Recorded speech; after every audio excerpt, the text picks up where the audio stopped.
Tick-tock, tick-tock. Are y'all ready to rock? It's music time!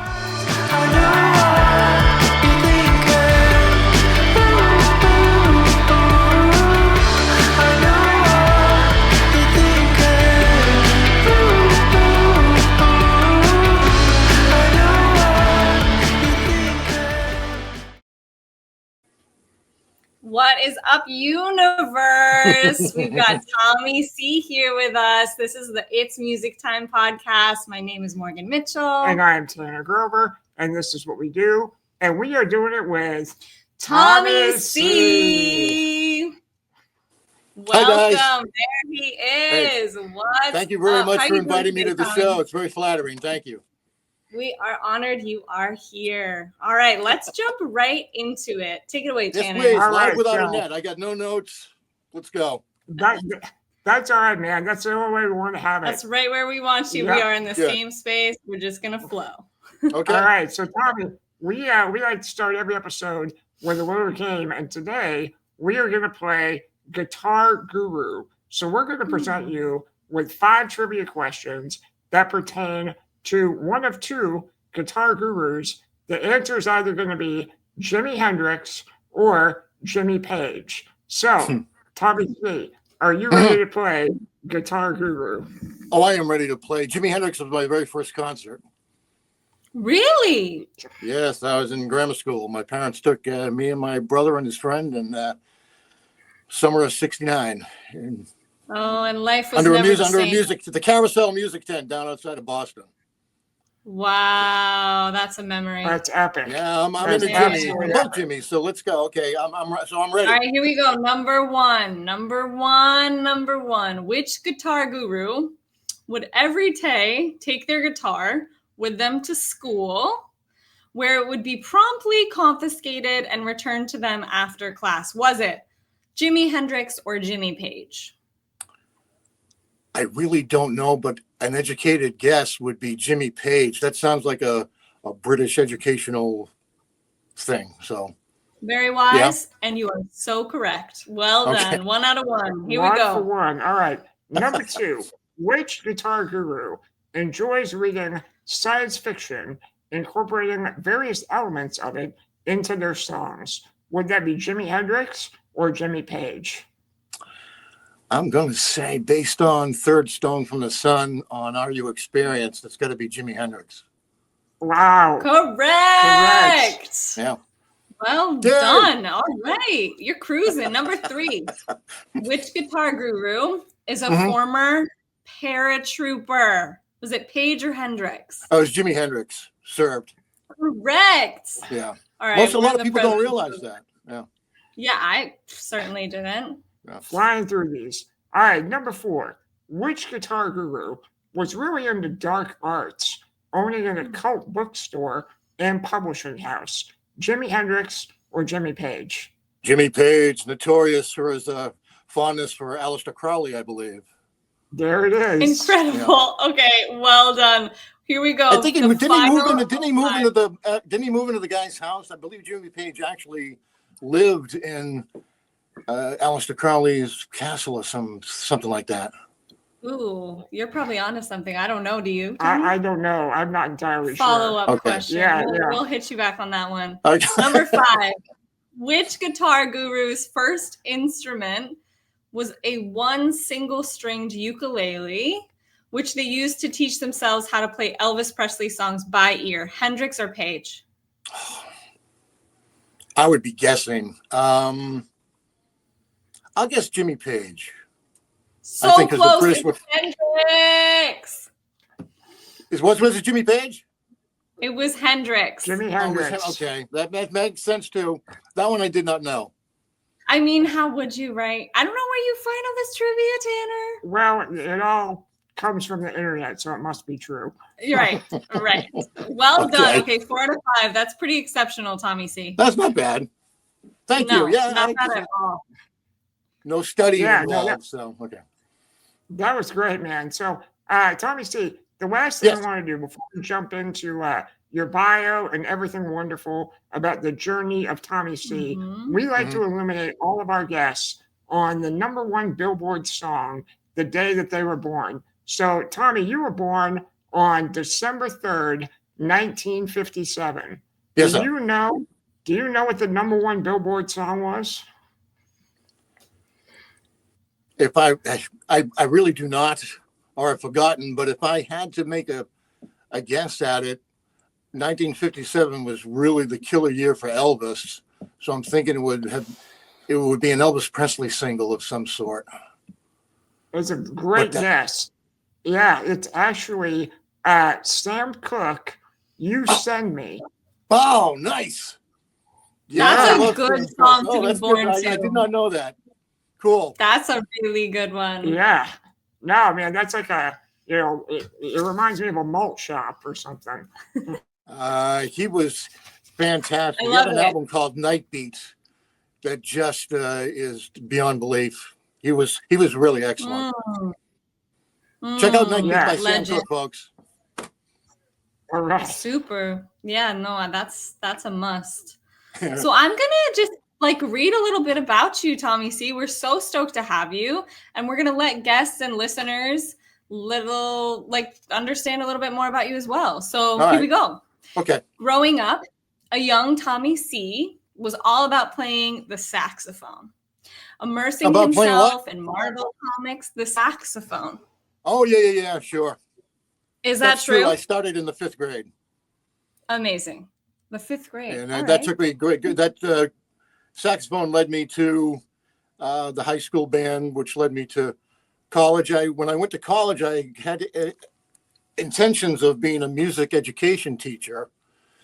But when I got to the university, well, it's then the University of Lowell. I think it's part of UMass in Lowell, Massachusetts now, but it was just the University of Lowell back then. They had a great music program. But in my time there, I discovered that the college they actually had a working, real FM radio station. Oh, wow. I was like, holy moly, a radio station on the college campus. I went down there to check it out, and one thing led to another. I never graduated. I just ended up being in radio from that point on. Amazing. That was really the turning point. You fell in love. You knew that's what it was for you, and you just followed your dream. Yeah, because I was big on record collecting. I worked in a couple of different record shops. So that's where all my dough went. After Marvel Comics and Cream Magazine, it was vinyl for sure. And to be able to sit in the studio with a couple of turntables and work out ideas on your own. And they were very supportive in the college system of new kids doing that. And it was super enlightening. At that time, I had grown up listening to WBCN in Boston, late 60s, early 70s, that heyday for those guys. And that was very influential in me wanting to go into that direction and be like one of those DJs, like Maxan Sartori used to do middays on BCN. And the guy late at night on BCN used to do the 10P to 2A shift, was a DJ by the name of Zircon John Brody.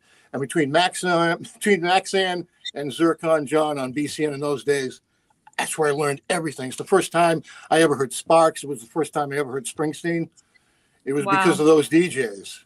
So that was heavy to me, that you could do that. You could go in the studio and play these records and expose people to it. And to become part of that culture was invigorating. Yeah. Amazing. And did you keep playing saxophone throughout your life, or was that kind of the entry into music? I played up until once I got the more I got into radio, the less playing I did. And I was a little cursed in terms of, I was a pretty good player. I'm not going to say I was great, but I was pretty good. But I was a really good sight reader. You could put music, I could take the piece of music and look at it, and I could play it right away. And that led to me not really practicing. Sure. Because I didn't feel like I didn't have to practice. I looked at it and I knew what I was doing. I wanted to do something else. I wanted to play like Bobby Keys on the Stones records, or like Clarence Clemens or whatever. So eventually it just kind of got phased out. There was a time when I had, 4 or 5 saxophones, and I was well into it. We tried different groups, and I was in different jazz bands, marching bands, but the allure of the vinyl and the turntable won out.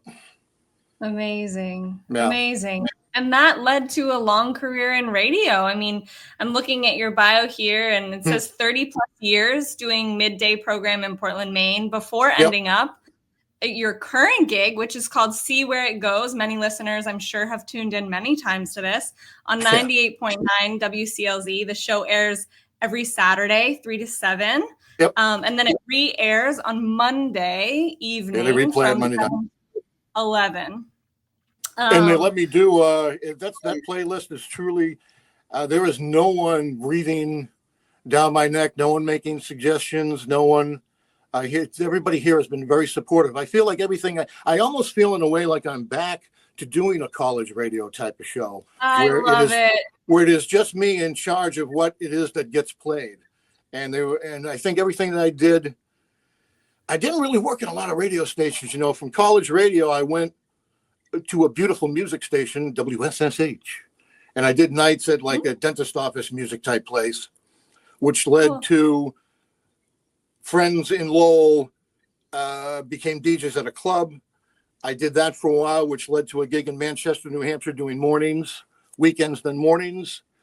And when I get let go from there, as they changed directions, I auditioned and months later got a phone call from Jose Diaz, who was the program director at the station at the time. And that's how I got that gig, where I stayed for about 34 years.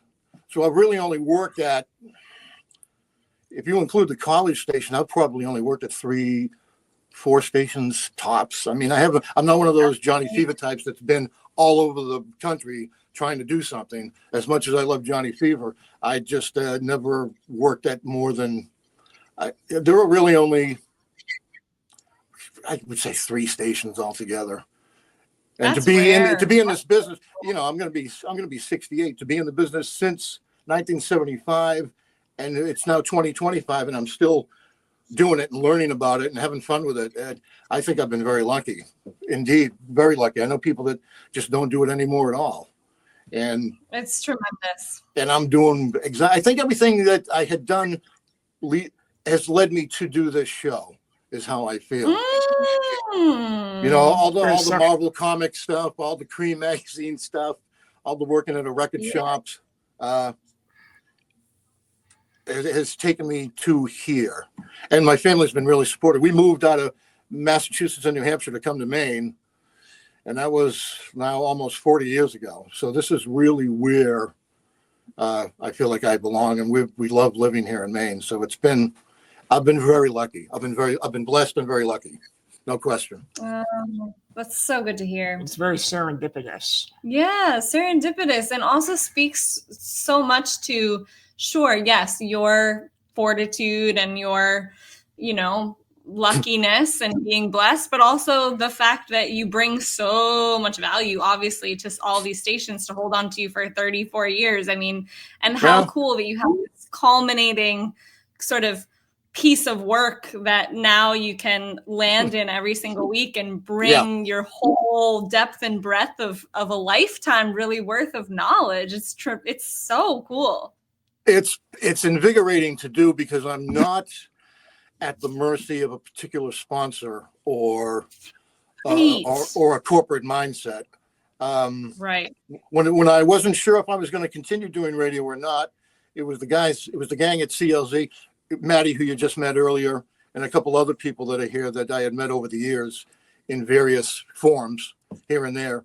And they were just really interested in having me become part of their flock.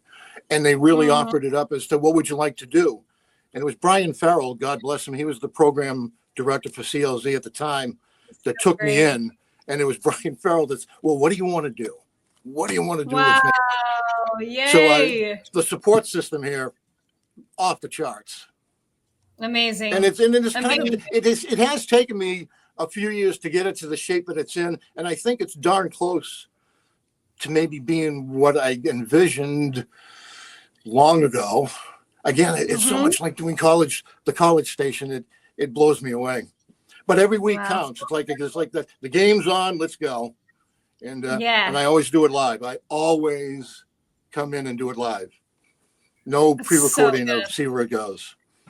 Well, and you feel that when you listen to it. I mean, it's like we're coming on a walk with you. We're coming on this journey with you. Like we're seeing the threads as you weave them real time. And it's unlike so many of these highly produced, combed out, corporate backed things that are they're just a completely different flavor, not inherently bad, of course, but just something homegrown and something that's rooted in a lifetime of experience and wisdom and a clear passion for art and music and community. It's like you feel it. Thank you for saying that. It's probably more of an unconscious thing that comes through that way. I'm always trying to see if somebody would. I like it when somebody says, I wouldn't have thought of playing that in 100 years, or I haven't heard that since I was 8 years old. I mean, there's all kinds of reactions you get. And I like when I hear from people that way. And I like that people are willing to go along with the fact that over the course of the show, if you hear maybe the next song you don't really like, maybe you're not sure why I played that Frank Sinatra song, but when I followed it up with something else and tie it in, there you go. There's no reason why the guy that likes Frank Sinatra can't like Emerson, Lake and Palmer's old stuff as well. That seems to be a stretch, but it's there. If you really like the stuff, it's there, So let me ask you, when you're coming up with See Where It Goes week to week, do you have a formula for how you come up with your playlist? Like, how does it start, I guess, is what I'm trying to ask. We want to know, how the sausage was made. A couple of ways to answer that. One of them, I'll be frank, Jessie used to do middays here. She was a great DJ. She did pirate radio, I think, in Britain years ago. A lot of people, WCLZ listeners, will remember Jessie. And it was about week 2 where she nailed me. I remember her doing a very affectionate summary of my show. She had me heard Tommy's show, and she said, sometimes I think he comes up with these ideas just so he can play a particular song. And I went, you nailed me. Sometimes sometimes it's like a good song that I want to hear that I've never heard. I'm going to get them on the air. How do I get it on? I'll take the long one. I'll come up with a theme, and I'll get to Inside and Out by the Dave Clark Five. No one else cares. Mattered a lot to me, and I think other people would like it. How do we get that on? So that's one thing I do is I always have songs that I just have such affection for artists that you won't hear otherwise. That's a driving force for me. Is I can't believe there are more people interested in Brian Ferry and Ian Hunter, and the people that like I take a lot of flack for being a mega Miranda Lambert fan, but she kicks ass. She is when you go to her shows, the guys that are there are all the guys that go to see the Stones and Steve Earle.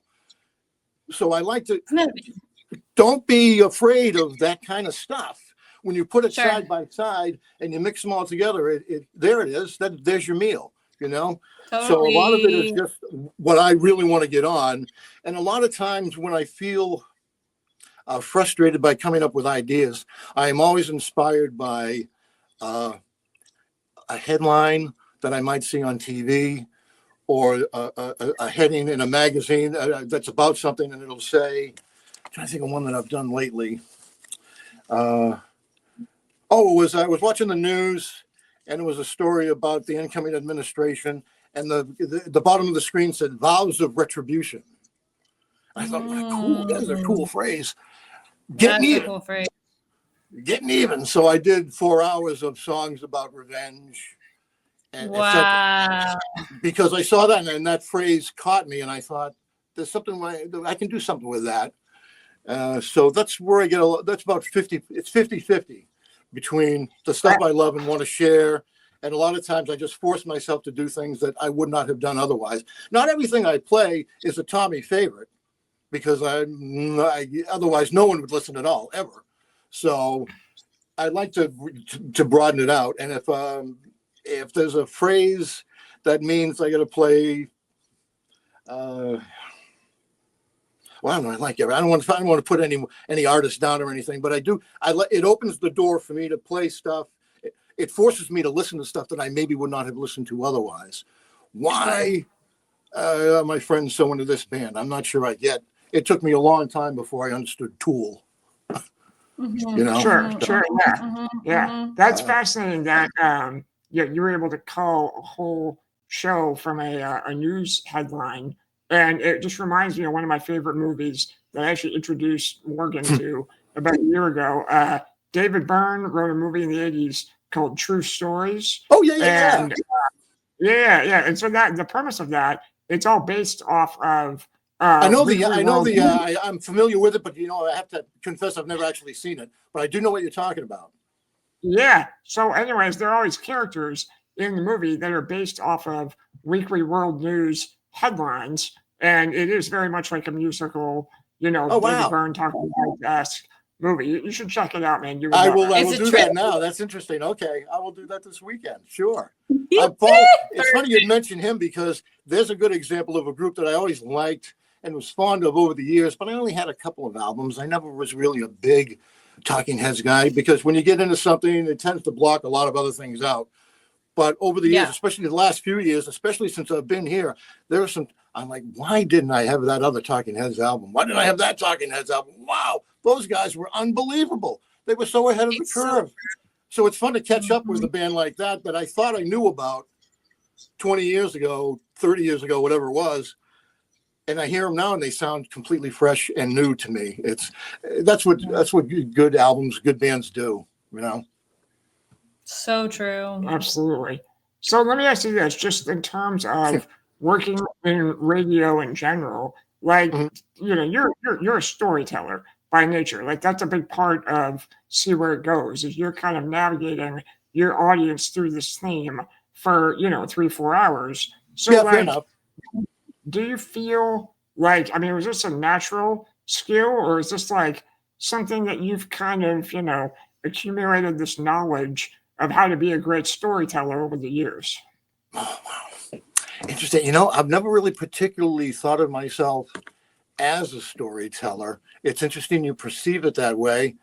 Maybe that's just because of the way the show is presented.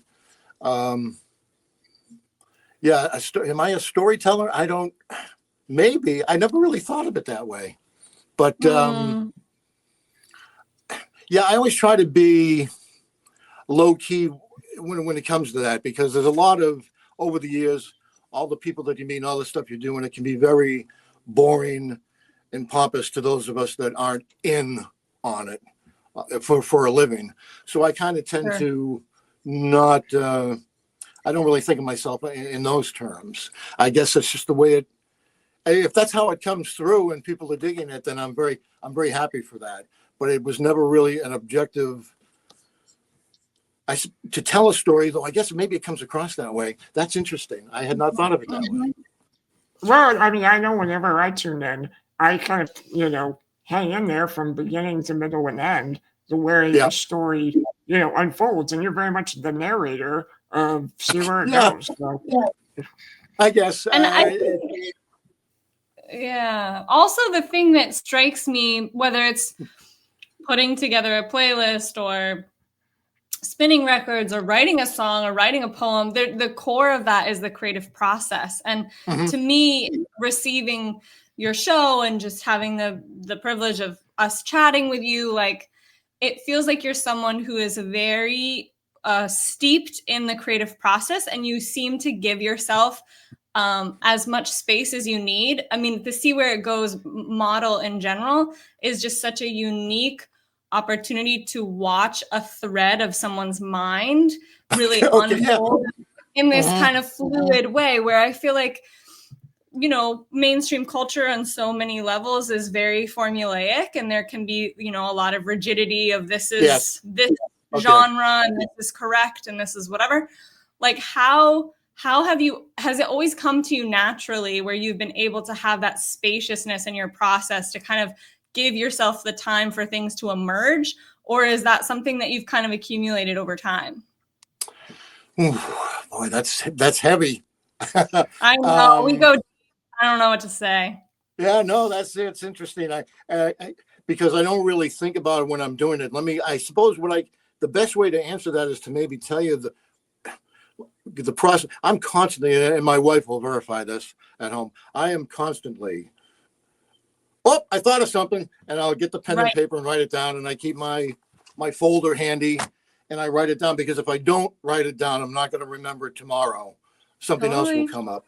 So I'm constantly, notebooking ideas. And then if it looks like, I don't think I can get more than an hour out of that. When the show started, I used to trade off. I'd do 1 hour on one idea and maybe an hour and a half on another idea and throw something in. It was a little hodgy-podgy when it first started. And that kind of bugged me about a year into it, was like, no, there's not enough continuity. You never know when somebody's going to tune in and be able to grasp what it is you're doing. And to do that in 3 or 4 songs, because a lot of people don't have as much time to listen as I have when I'm on, and not knowing when someone's going to tune in, and then they come back and it sounds completely different. So it took me a while to navigate it to the point where I would have enough material to do 4 hours, so that no matter where you popped in on the show, this is the road we're going down. So if you hear it at 3 o'clock or you hear it at 6 o'clock, it's still kind of the same ideas. It just might be, I like the idea that people don't know, is it going to be the Stooges or is it going to be Johnny Cash? Love it. It can be both. I've always thought it can be both. I know it takes me back a little bit to when I was growing up, when radio kind of used to be like that. People might remember the old top 40 stations where you would hear Julie Andrews next to the Beatles, next to the Temptations, next to something else. I mean, that's how it kind of used to be. Sure. And it got lost along the way. So I don't know if I'm answering your question really, but You surely are. You surely are. I'm a big pen and paper guy, for sure. Yeah. Yeah. Well, we So write. if I can, and I like the idea that maybe it's not the title of the song, but the chorus of the song, or there's a line in the song that refers to the ideas I want to get across, and somebody hears and go, I never would have thought of that. Those are the things that I like to hear people react to. Like, Totally. that was, I never would have thought of playing that. Well, there you go. Perfect. So I don't know. Well said. Well said. I guess, I hope so. I feel like I'm meandering a little, but okay.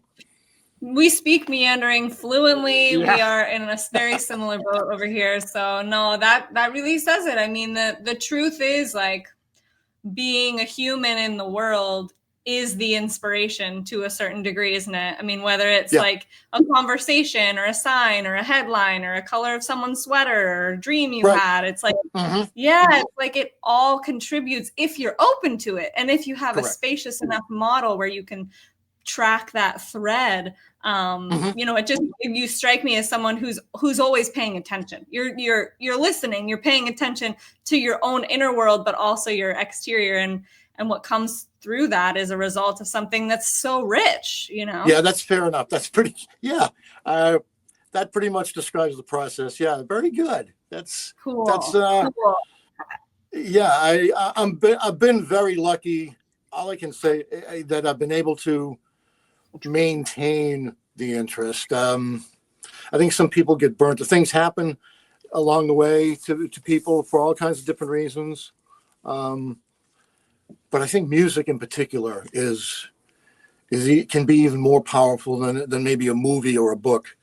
There's something about a great album or a great performance or a particular song that can do for your soul, that can do for the inside of you, for what goes on in your head.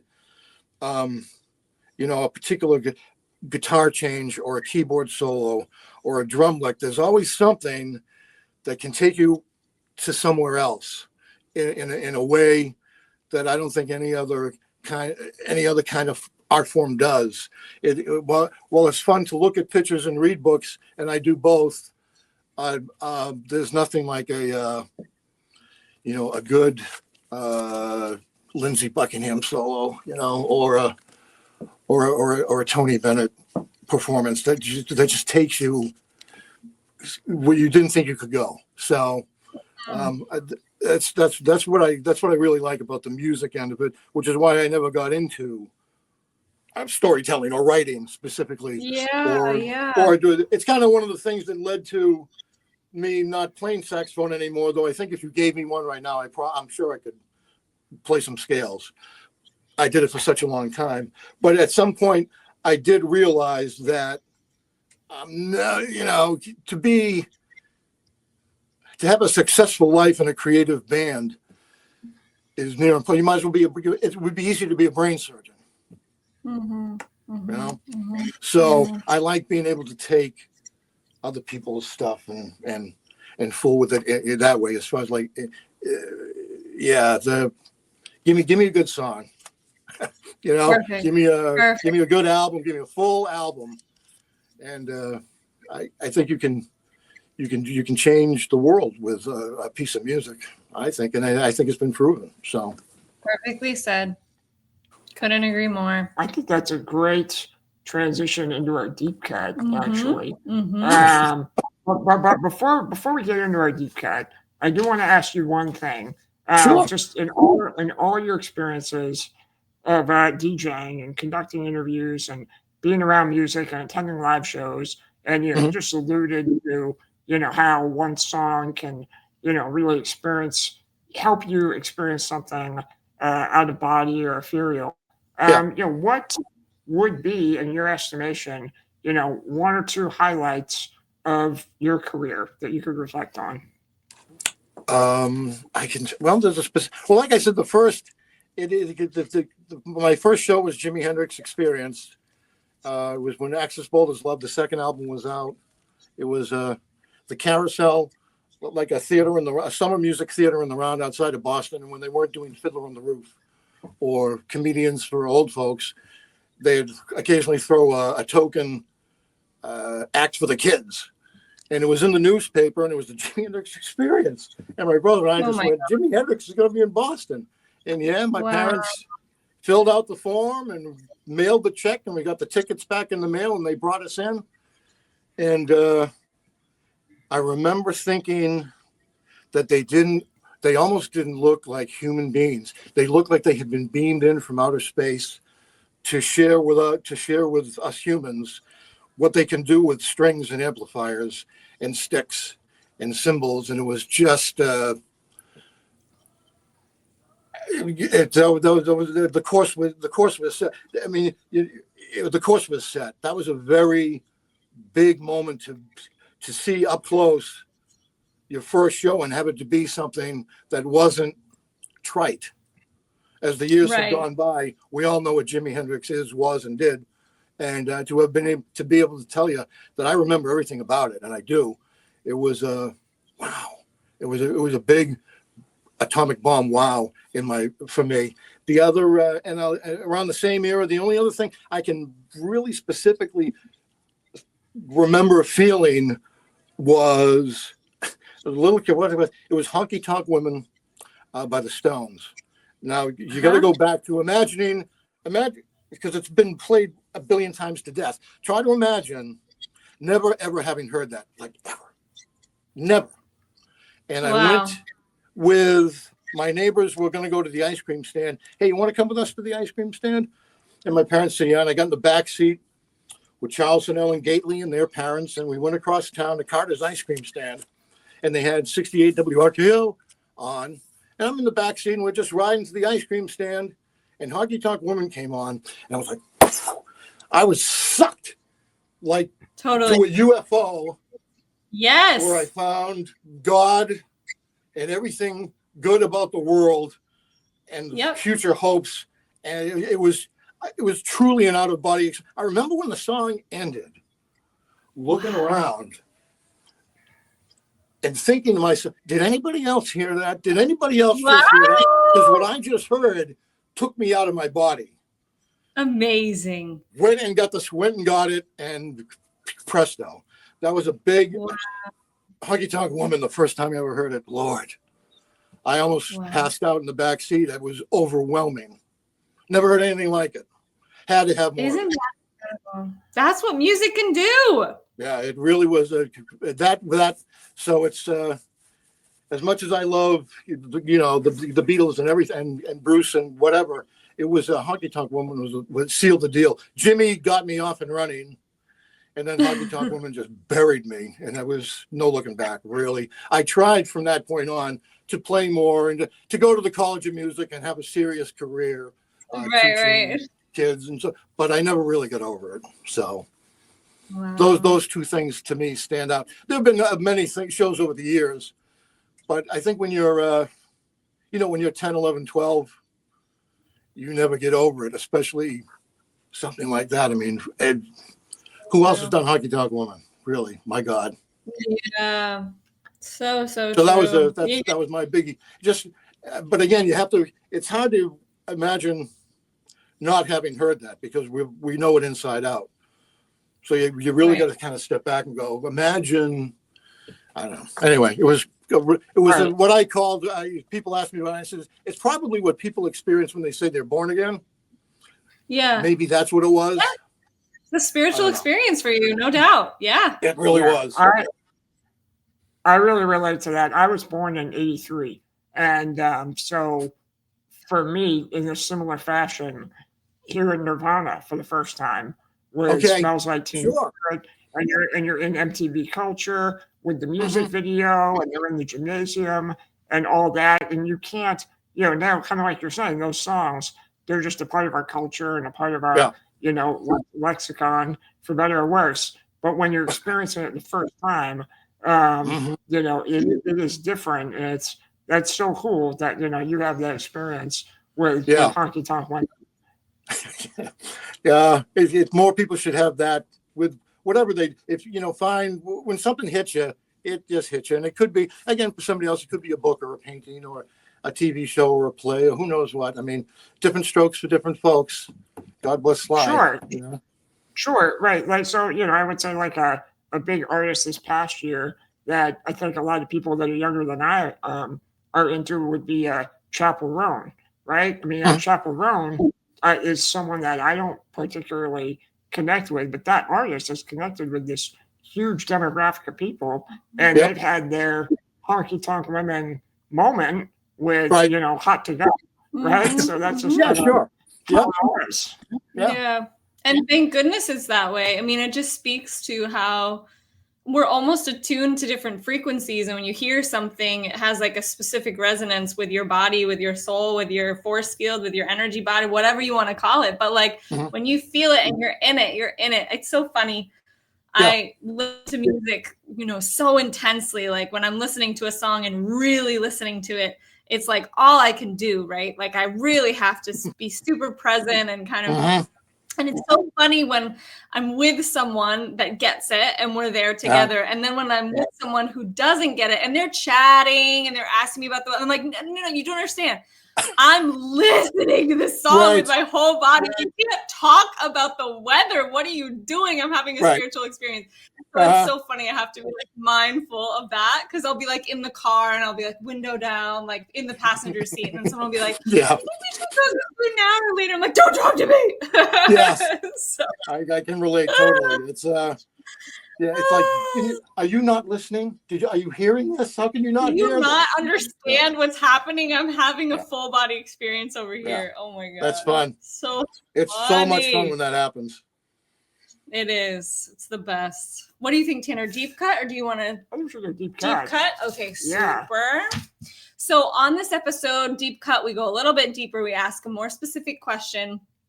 If you were headed off to college, or if you were headed off to summer camp, or if you were headed off to an environment that you didn't really know anyone and you needed to make some new friends, what song, or maybe it's several artists or an album or albums, would you share to try to make some connection with these new people in your life? Maybe it reveals something about you, or you're trying to kind of cross differences and engage folks. So what comes to mind as something you might use as a bridge to make friends? That's a really tough question. Actually, it's hard, right? That's a hard one. Because it borders between, because anything that I say now, next week I might think otherwise. There's always that aspect a little bit. Sure. But I guess okay, so if I'm going to some place where I don't know anybody and I need to connect with music, I would say that I would have probably, I mean, just like my favorite stuff and why some of my favorite stuff and things that I think other people would appreciate. I wouldn't go immediately to I don't want to sound artsy fartsy. I don't want to get too deep, but I don't know if I'd begin with Roxy Music. Although I think everybody should have a copy of Avalon. I don't know if that's the one I would start with. So Sure.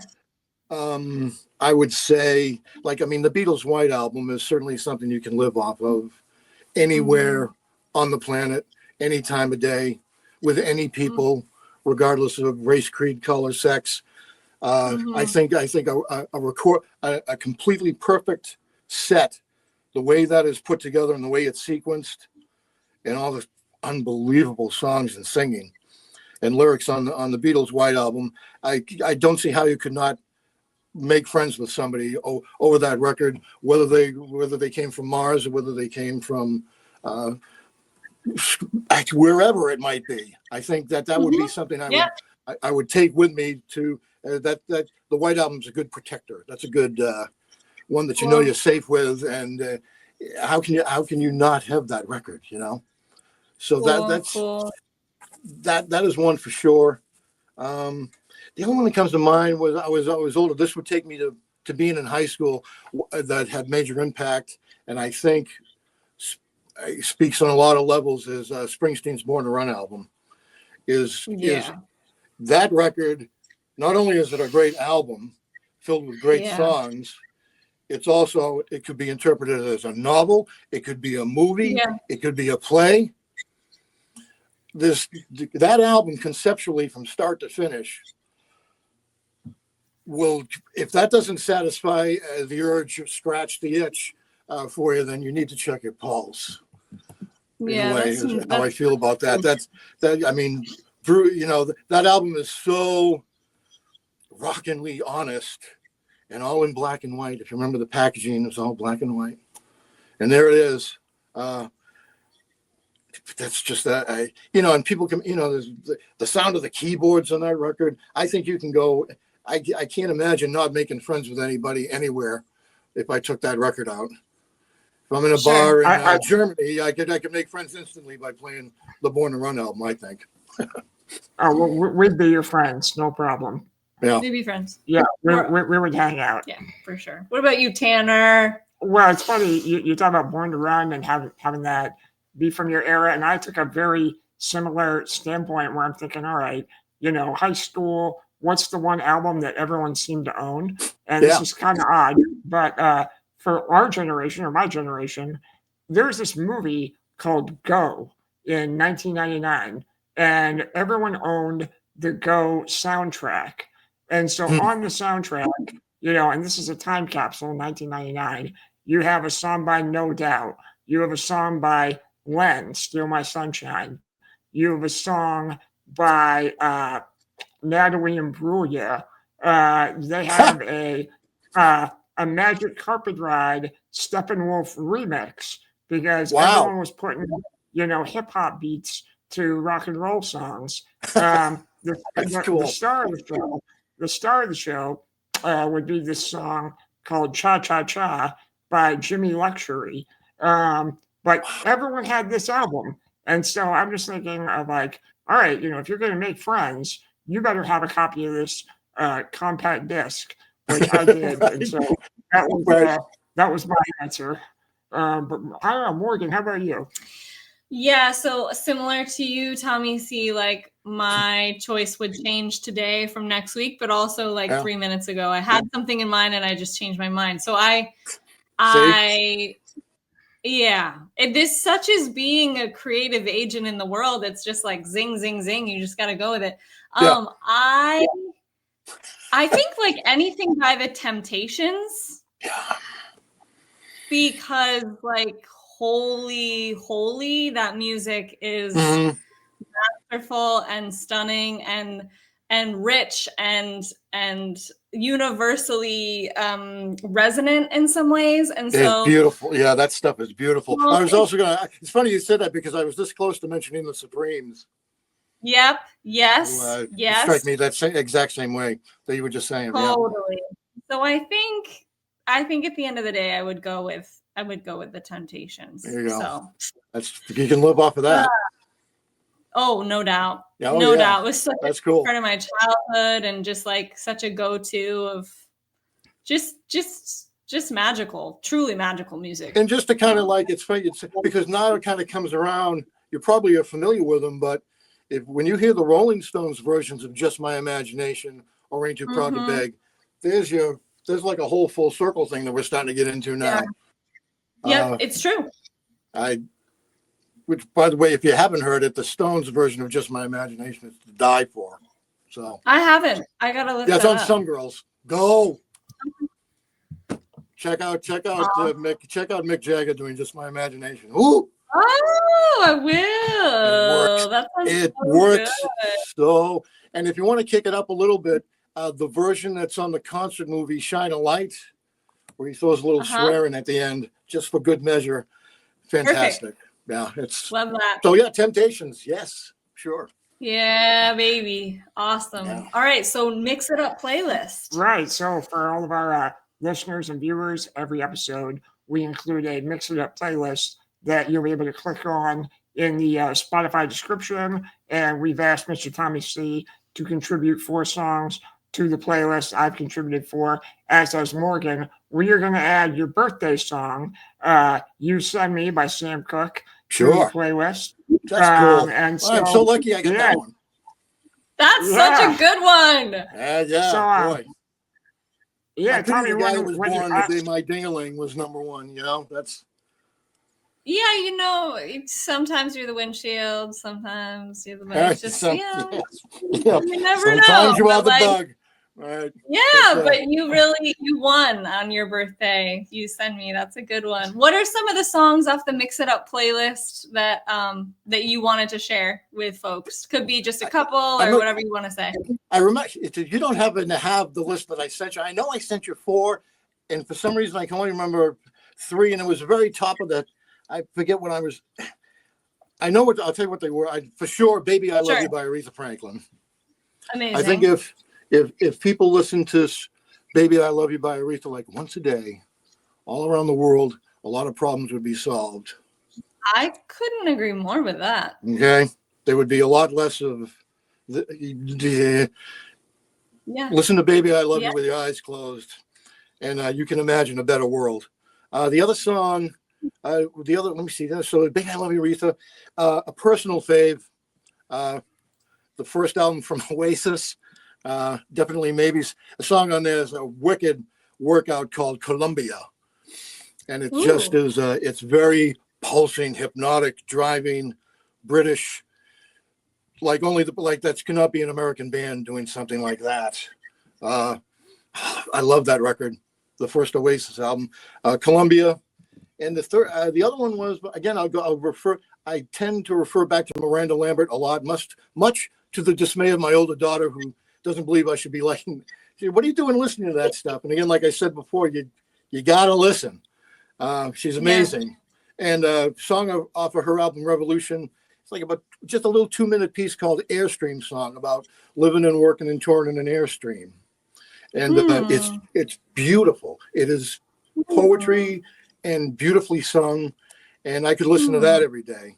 So I had Aretha and Oasis and Miranda, and for the life of me, I can't think of what my 4th pick was that I sent to you guys. I don't remember. No, could have been David Bowie.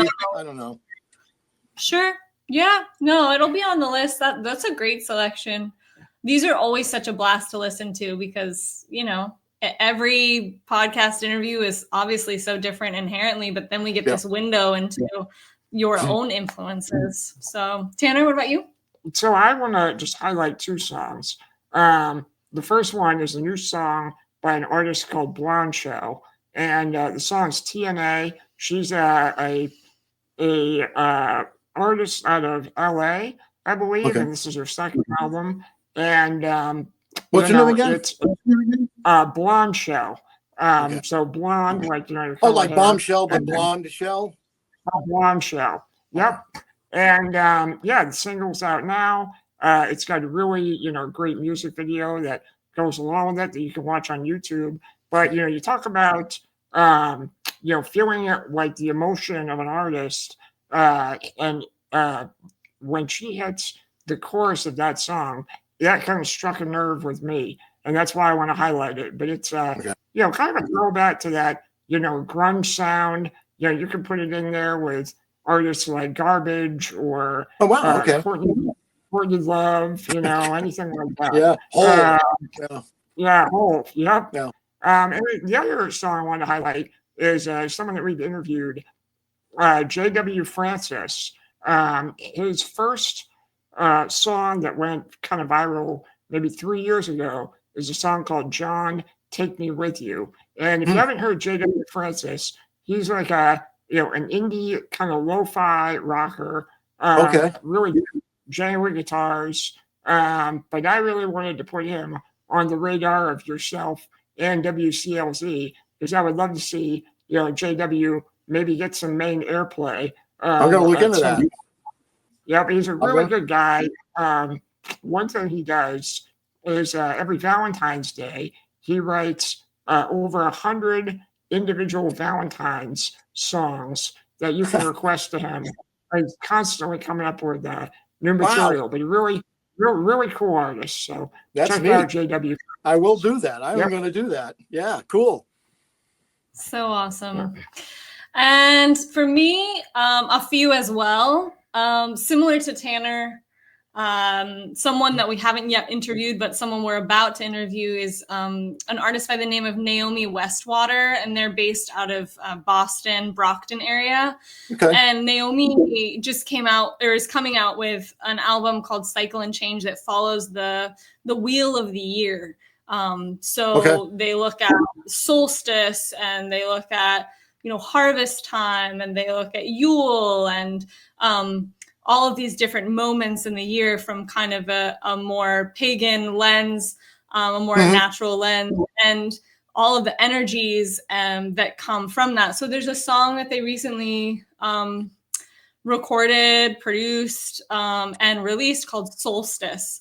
So Solstice by Naomi Westwater, another incredible artist that I could totally see working on CLZ as well. But just in general, like, this whole album is a masterpiece. They, with their band, rented a recording studio in a big old church, like right by a cemetery. It was like this whole like really immersive, amazing experience. And you hear the complexity and the beauty and just the energy in the music. And their work is just like so full body, so gorgeous. And the themes that they talk about really like do carry you through the year. The solstice, it's dark, the light is coming back. There's this sort of reassurance, this refrain, and their voice is exquisite. So Solstice by Naomi Westwater. And then the other one is, I have just been revisiting one of my favorite movies, which is Harold and Maude, and Don't Be Shy by Cat Stevens. Cat Stevens, Yeah, so just like that Don't Be Shy song specifically, like the whole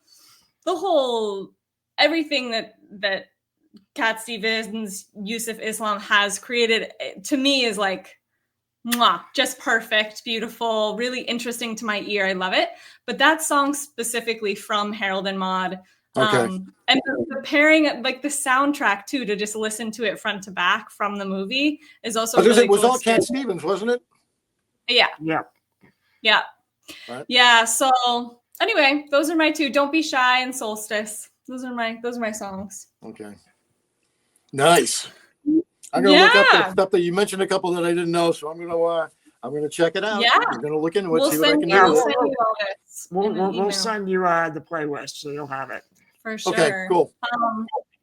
So it's hard to believe, but we're kind of on our last little leg of our journey together here. We're gonna make sure that folks know where they can find you. So we're gonna do a little plug for your social media handles and let people know how they can learn more. So this is Tommy C, and if you want to contact Tommy C directly, it's T Carboni at Portland Media GRP, as in portlandmediagroup.com. You can visit the WCLZ station website on 989wclz.com. And for folks, again, who didn't catch all of that, WCLZ 98.9 is an incredible Portland-based radio station. that plays music that their tagline is "Different is Good." It's one of those really just nourishing and sort of replenishing listening experiences in the world of radio. Instagram, They've done a good job. 98.9. They've done a really good job hanging in there through all the They changes really of the world. have, all You the need it. years. You got to have a station like this around. You know, We're They've done a so good job with it. lucky. We're so lucky. Yeah. So listeners, don't miss out on that, and follow them on Instagram, 98.9 WCLZ, Facebook the same, and X as well, 98.9 WCLZ, YouTube at 98.9 FM WCLZ. And in terms of this podcast, if you're listening, you probably already found us, but we're on Spotify, YouTube, Instagram, and Facebook at the It's Music Time podcast. Okay. So that's where we're at. Yep. And lastly, we are going to have an encore performance, courtesy of a live in-session Studio Z performance contributed by WCLZ. So we thank them for that. And I think that about does it. Tommy C., you have been the man. You're the man, Tommy C. Completely. Thank you very much for the invite. It was very flattering to be included amongst the other guests that you listed for me. I found that very flattering, and just to know that there are people out there that are really digging the show. I mean, you guys are and everybody that has gotten in touch with me through email and whatever, people really have responded to it in a way that I just did not see coming, and it's been very gratifying. And as long as they let me in here, we're going to keep doing it. So we're just beginning in a way, you know.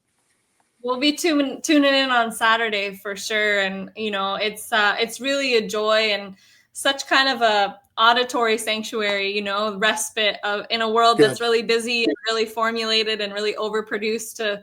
To find something so authentic as what you're doing is such a gift. So thank you for doing that. Thank you for picking up on it. That's always kind of been the goal, because it can be done. You just got to find the place to let you do it. Yeah, And it's here we are in Portland, Maine. We got it here in Portland, Maine for good. So I know we're so lucky. We're so lucky. WCLZ has been since a child. That was always what was on in the car and through adulthood. And someday when I have a child, that child will grow up listening to WCLZ. So rock and roll. Yeah. All right. Well, thank you, a whole sky. Thank you so much, Tommy C, for tuning in with us, for chatting with us. Thank you, universe. Thank you, listeners, for tuning in. Ask questions, listeners, comments, feedback. All of that is always more than welcome. Leave us a review if you're inclined. Share this podcast with a friend. It always helps us get the word out. We appreciate your support. And until next time, stay cooler than cool. Thank you, Tommy C. All right, peace out. Thank you. Peace, everybody. Stay safe.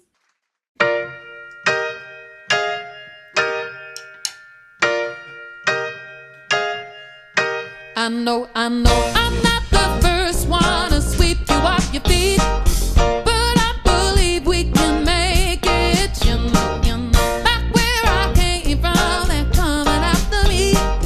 With you I think of escaping, then you stay by my side. I know a place we can hide from many earthly delights, and even better. We could be good.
Music Time podcast is an independent passion project produced by Tanner Grover and Morgan Mitchell.